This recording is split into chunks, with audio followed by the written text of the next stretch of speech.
বলি কি ঘর পরিষ্কার হচ্ছে ওটা? ঠিক করে পরিষ্কার করো।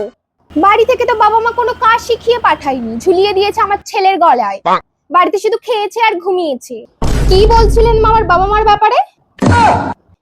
আবার বলুন। আরে মা, আমি তো মজা করছিলাম। আমিও তো মজাই করছি, আপনি একটু মজাও বোঝেন না। শোনো বৌমা, এই বাড়িটা কিন্তু তোমার না, তাই মনে রেখো এখানে কিন্তু তুমি যা খুশি তাই করতে পারবে না। এই বাড়িটা যদি আমার না হয় তাহলে তো আপনার না মা, তাহলে আপনি যা খুশি তাই করছেন কিভাবে?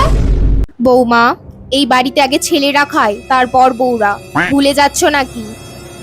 বাবুরে, এই মেয়েকে নিয়ে আমি ঘর সংসার করতে পারবো না। মা, রান্নাটা কেমন হয়েছে? বলি, এটা রান্না হয়েছে?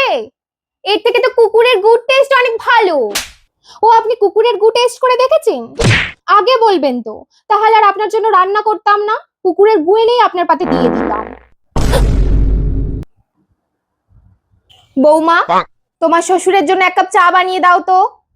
কেন মা, বরটা তো আপনার, তো চাটা আপনি বানিয়ে দিতে পারছেন না?